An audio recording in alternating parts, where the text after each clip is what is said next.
just ask you to unmute. Over to you. Good morning, family in New York. Good afternoon to you across the pond. I'm Christina. I'm an alcoholic. I'm a recovering alcoholic. I'm a recovered alcoholic. I'm a real alcoholic. I'm an alcoholic. I'm a lot of other things too, because this disease is not just one of the physical, it's one of the mind and a spiritual malady. And thank you to all those of service put this meeting on. Welcome to all the milestones. If you're here 1 hour, 1 day, 5 days. We're all miracles in the now. I find God in the now. The fact that I'm present. And I was very hyper about 5 minutes ago. And when I find God in the now, I hit my knees right before I unhid my screen. And when God takes over me in the now, that's the miracle of this program. And for that, I am super, super, super. So I'm also a grateful alcoholic. And thank you for having me. I'm not quite sure how I divinely got placed in these Zoom boxes. I'm pretty sure it was Leslie S. Somehow. She would laugh if I said pimping me out.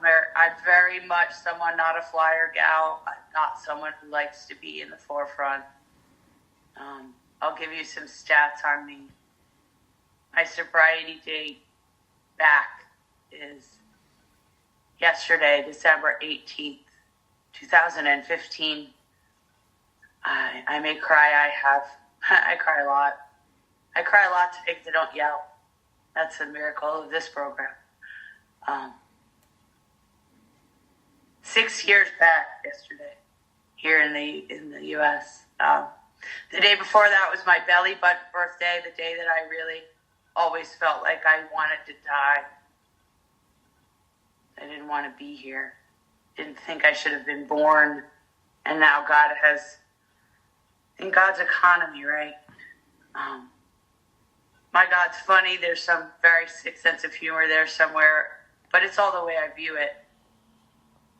I now know in God's economy, I'll say, the 17th is that day that I thought that when it rolls around, I go, oh, why am I even here? For years, my mother sent me toilet paper for my birthday.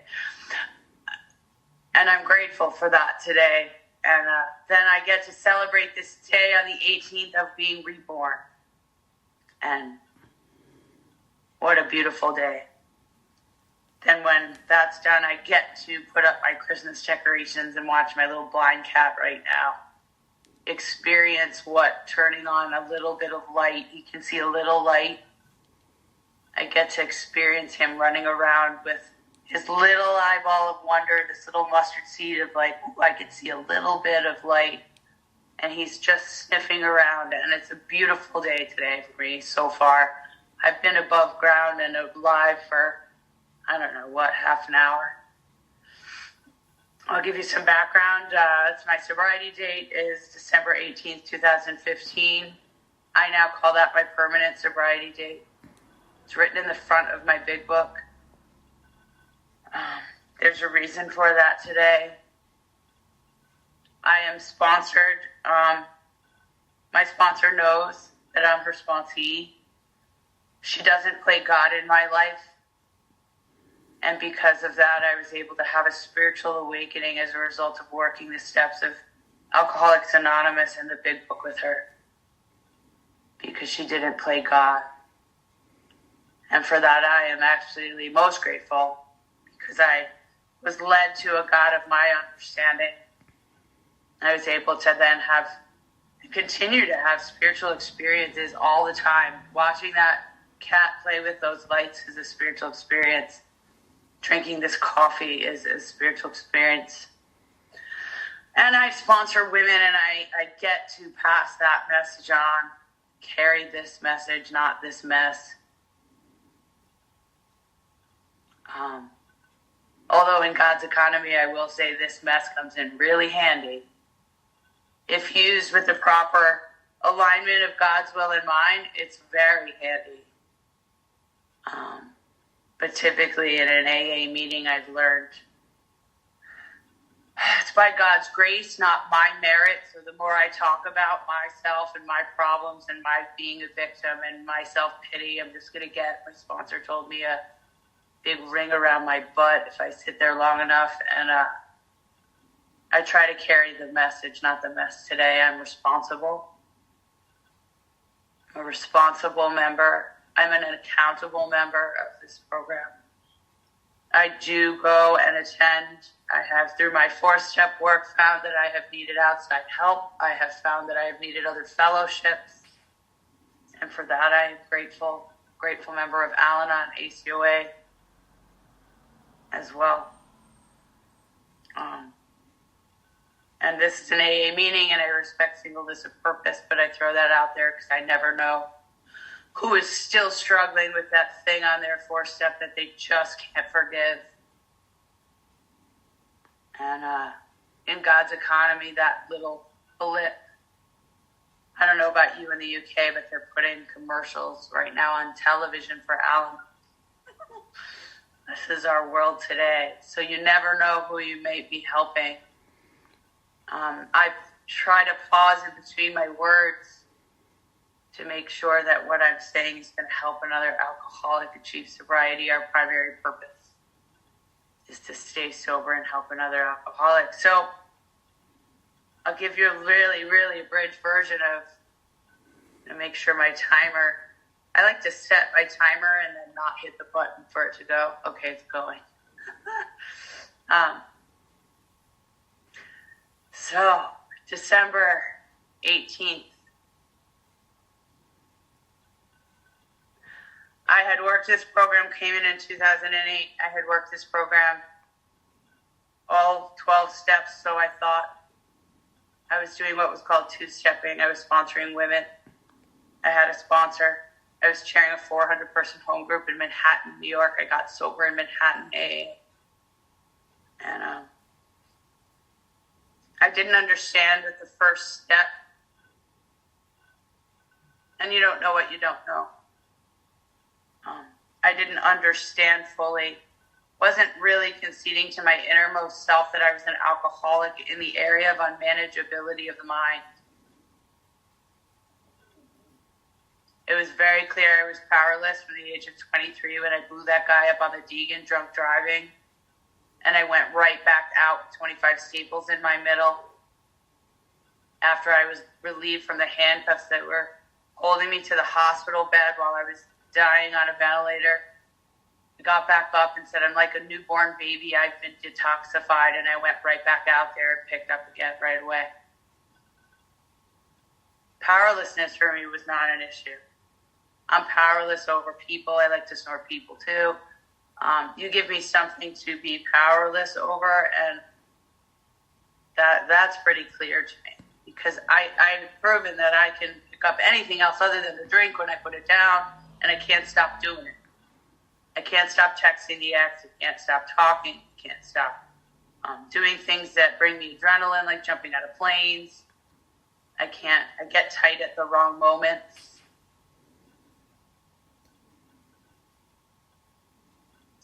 My first time coming in these rooms, I had just gotten a promotion to the level of my dreams at my dream job. I used to be corporate. And I went out and drank myself to a point where I the next day had no teeth. When I had no teeth, that night I kept using and kept drinking without my teeth. Just kept going. So powerlessness for me was pretty clear. The unmanageability of step 1. This idea that we do this perfectly. Powerlessness, I've lost all control and choice in drink, excuse me. Control and drink too. That's the next piece I'll talk about. But I have no choice. I didn't have it yesterday. I don't have it today. I will not have it tomorrow. If you're new, just stay. Just stay, and what I'm saying to you will make more sense if you just stay. My home group is Rising in Recovery on Zoom. In God's economy, nothing's wasted. During the pandemic, my old-timer home group, 10:30 a.m. every day, I used to go to with all the folks I love, got shut down completely. It's been 2 years, and I've been looking for a home to replace that time slot. Rising in Recovery has become my new family instantly. When I come into a room of AA, I am grateful today that I can discern what feels like a warm blanket and what feels like is going to take me further away from God because I'm not hearing the message of AA. And Rising in Recovery meets 10 a.m. New York time. So about 2 hours from now, every day, Monday through Friday. I'll put that in the chat. It's a wonderful group. I do service there, and I do the As-Bill season. Because that's the meeting the old-timers let me chair. I used to talk, and it was like, put the cotton in your mouth and listen and sit down. Finally, I get to chair this As-Bill Sees meeting. And I didn't have much of a message at the time, but today I chair that Rising in Recovery meeting. I jump in the meeting. I'm new, and they have a service position open. I go to the business meeting. I get the service position. I get to do that service now in God's economy. Nothing is wasted. That meeting that I thought I lost, and I was so scared that I wasn't going to have my physical meeting, has been replaced by a beautiful meeting that I go to every day. So back to step one and powerlessness. So no choice in drink. I wake up every single morning. I've heard Teresa F. say this often. I wake up every morning and I say I'm going to drink today.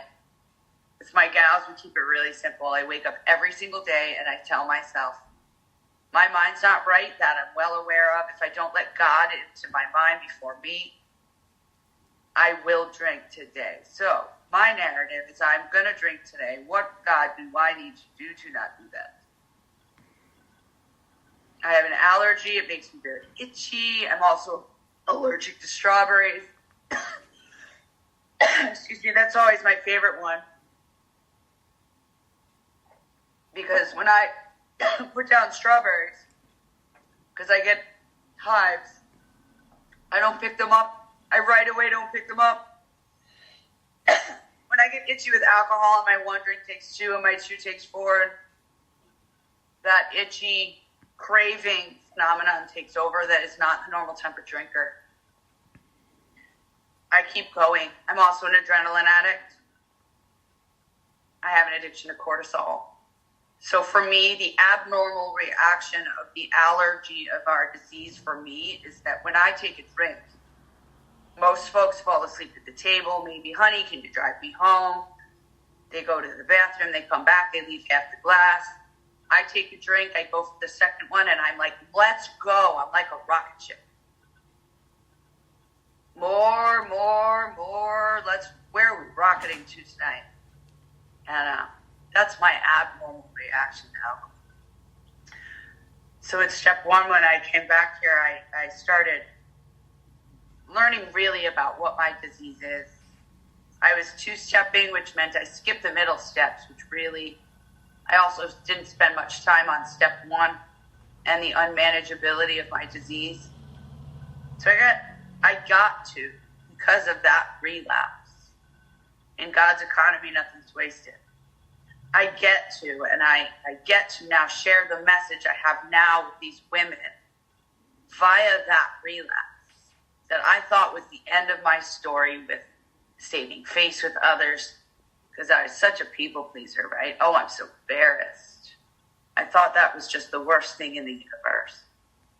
Today, I have a full understanding of what my disease is to carry to the next alcoholic. And there's nothing I am more grateful for than that relapse in my life. I woke up yesterday in unmanageable thinking. And instead of 6 years ago, so I worked the steps. I got 6 years. I go pick up a cocktail out of nowhere. I go to a meeting. There's no fellowship. I'll tell you the relapse story real quick. I go to a meeting every day at 12 o'clock because I was slipping away from AA, dating an emotionally unavailable man who was a regular drinker.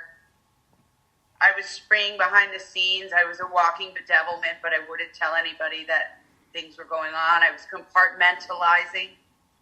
I'll tell a little here, a little there, just enough here so that I won't be judged for not being perfect, for not having a perfect third step, for not admitting my powerlessness over that third step and not getting it, not trying, not really conceding to my innermost self that I needed to make a decision to go on with the rest of the steps, not just one and 12.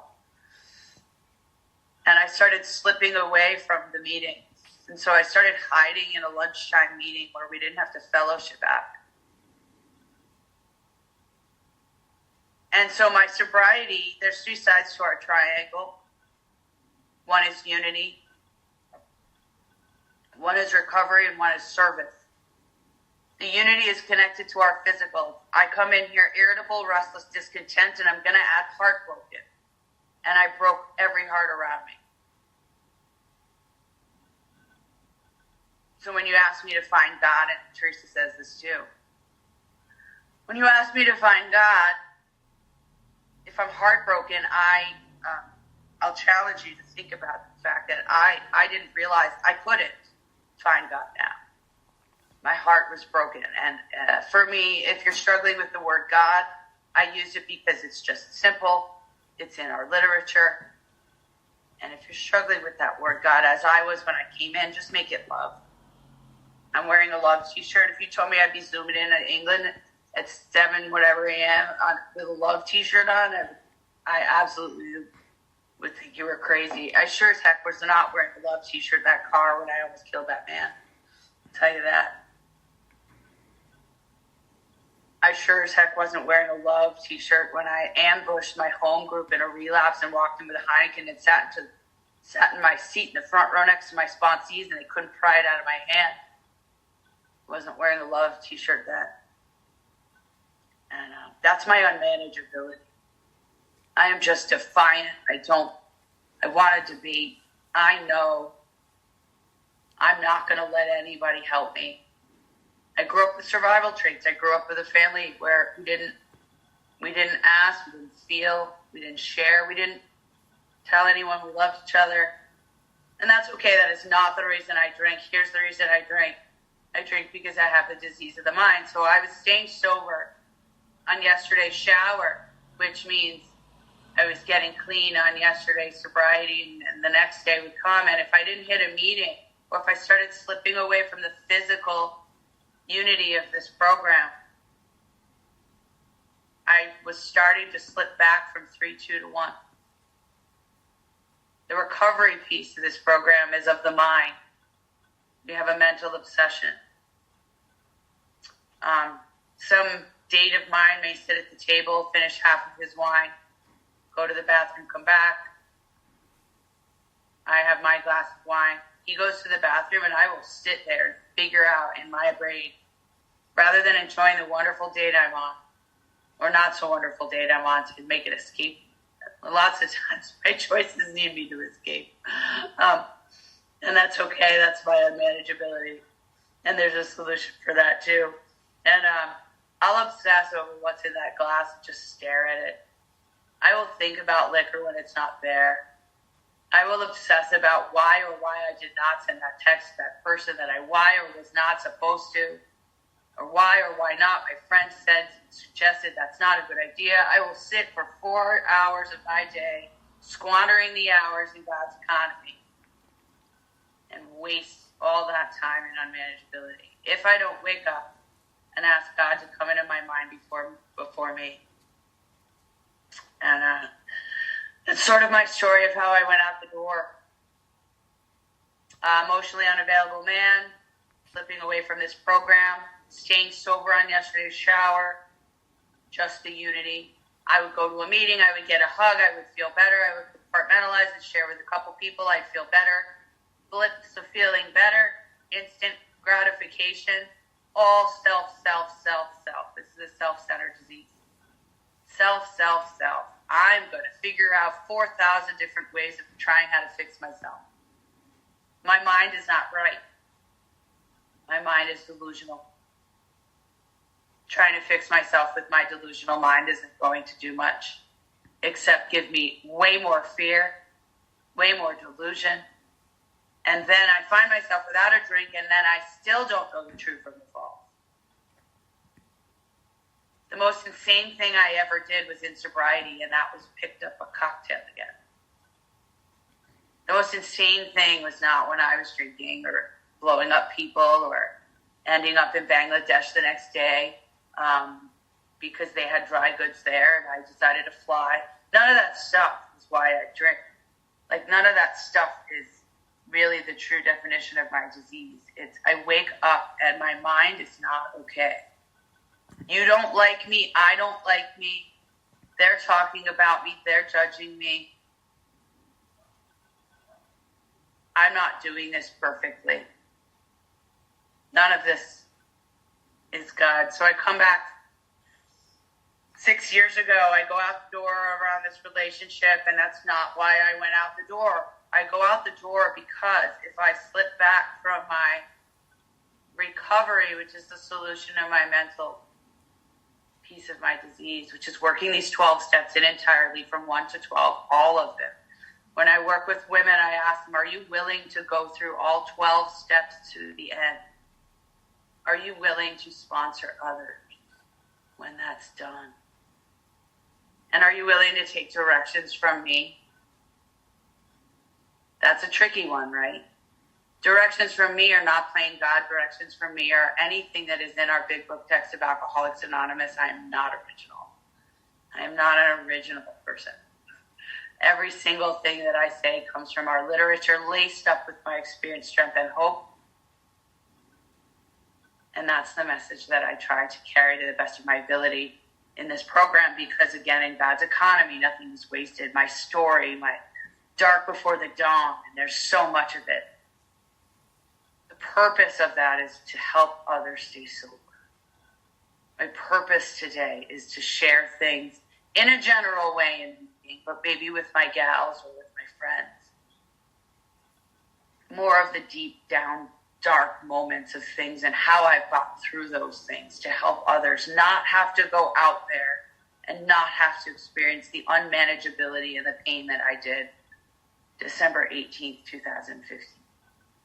I do this so that you, or if you're new, you don't have to. So I say stay a lot.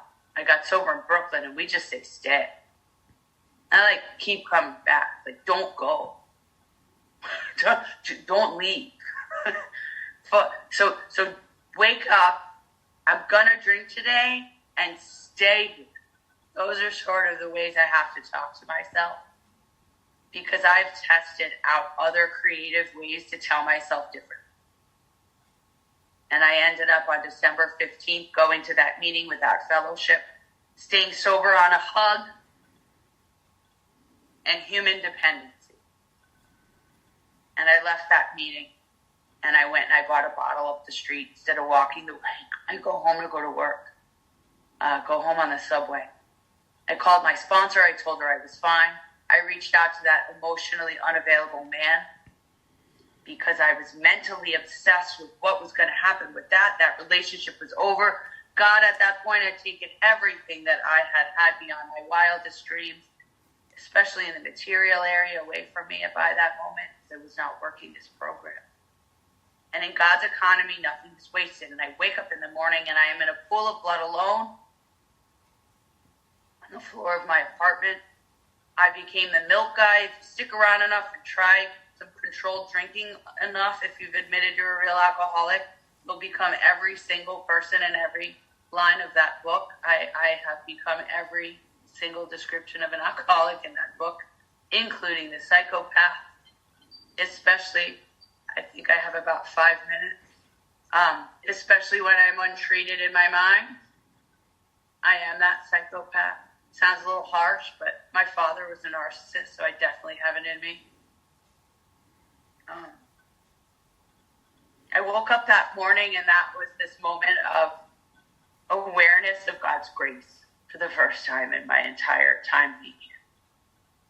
My third step prayer card was on the wall where I chain smoked because I would take anything externally before diving in to not go without God or diving in to not go out and pick up a drink. I would do anything grabbing on at the externals to make me feel okay, less irritable, restless, and discontent. Irritability is of the mind, the triangle. Restlessness is of the physical, of the unity. Can get a hug, I don't feel as restless. Irritability of the mind, if I don't work, my story only. For those that are listening, it's just my story.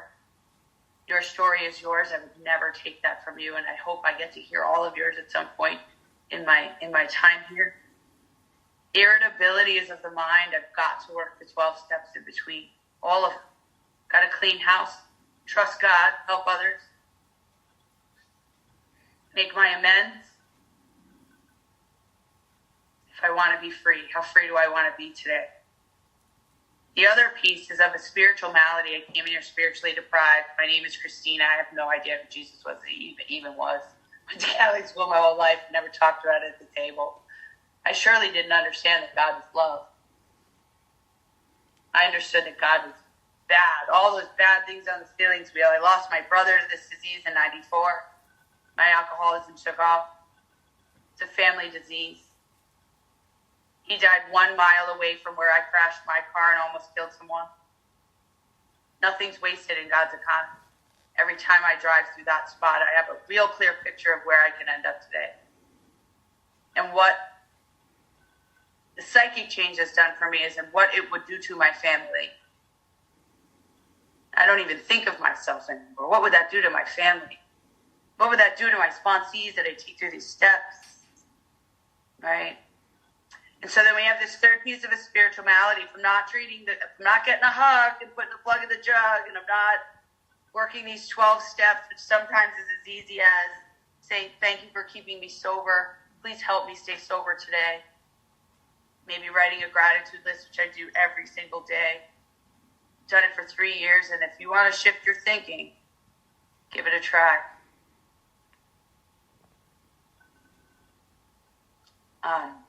That spiritual malady, that hole in my soul was so big, my broken heart was so broken, that without treating those two sides of the triangle, I go back in my spiritual malady. And when I lose my spiritual malady, I then have no defense against that first drink I picked up that night. My relapse was happening way before that day. I was bouncing in and out before that day. And so today, I'm going to get a little more into the God's economy piece, which is such a beautiful passage. So I've been here 6 years. I've worked those steps via the Big Book about Alcoholics Anonymous with the sponsor. I've worked it line by line in workshop studies, turning the book into questions. I don't hit people over the head with it. I'm not a big flyer gal. But I do a lot of service. I do a lot of service that nobody knows about.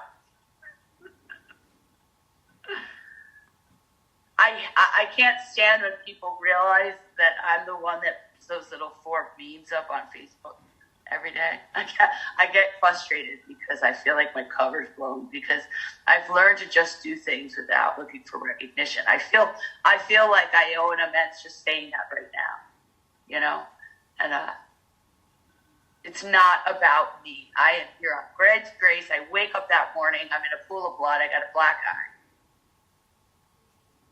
And I'm not thinking that this in God's economy is nothing is wasted. And that I'm thinking this is, maybe for the first time, I'm thinking this is not a mistake. The day after my birthday, reborn day, I am not a mistake. It took my birthday, celebrating it alone with soy milk, white Russians. I was a CrossFitter, and I couldn't do CrossFit anymore because I've learned now that I have rheumatoid arthritis. Nothing's wasted in God's economy. I have an adrenaline problem. God slowed me the hell down. Excuse my French. From the Bronx.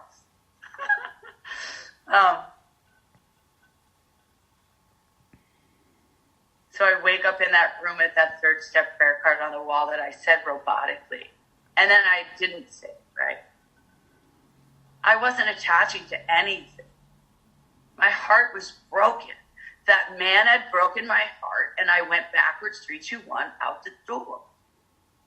One man broke my heart, and I couldn't find God now. There was no God to find. So the fundamental idea I've learned is deep down inside of my heart. Underneath all the gunk and all the work that I've got to do going through line by line with this book, to treat my codependency, which takes me away from God, to treat my 3 parts of that disease, and that circle that's around it always takes me back to God.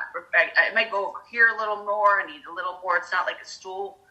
I used to say it's like a stool bouncing and I'm kind of hobbling in my stilettos.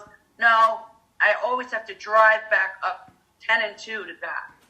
Maybe we'll go over here, some unity, maybe some recovery, maybe some service, but always back to God first in between. It's always a refresh. It's the crux of the whole thing. And I was missing it. And so I'll go into today and my story from yesterday around this economy. I am a useful member of Alcoholics Anonymous today, and I believe that.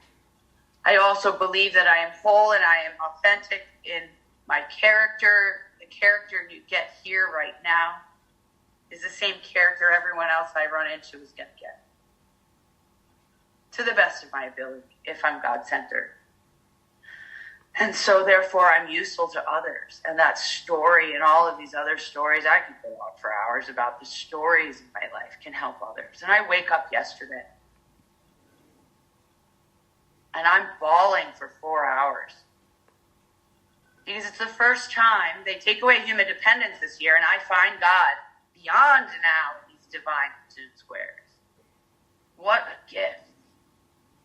Take the humans away from me. Right? And so I found God now, and I'm meditating because I have opportunity to do that in stillness. And there's a woman yesterday I sponsor. I'm going to end with this. I see the wrap up. Thank you. This woman I sponsor who's running away from the codependency situation. Like J-Lo in Enough. I don't know if you've ever seen the movie. She's just got to get away or she's going to get really hurt. And I wake up and I'm pity partying, but I'm not. I actually realize in God's economy, nothing's wasted. I'm not angry. I'm not mad at my relapse anymore. I'm feeling the feelings I probably felt 6 years ago that I didn't address. And I know how to let those pass. And I know how to go to God. And I know how to text people and tell them I am in trouble. I'm not going to pick up a drink, but I'm in trouble. My vibe isn't right. And so I get myself straight, and this woman is having her reborn day yesterday of leaving this horrible situation. And I get to sit on the phone with her as she's going through this experience, and she doesn't have a step 3 yet. She doesn't have a step 4 all the way yet. She's me. She is me in that apartment with this abusive, emotional boyfriend that she just didn't know how to get away from because she didn't know she needed to. She thought it was her fault. And I'm sitting telling my stories of all the times I have been through so much pain with beatings and this and my dad. And I am just sharing all of the stories and the hope on the other side of it. Because if you talk to me today, you would never know that. And that woman got safely to her mom's yesterday.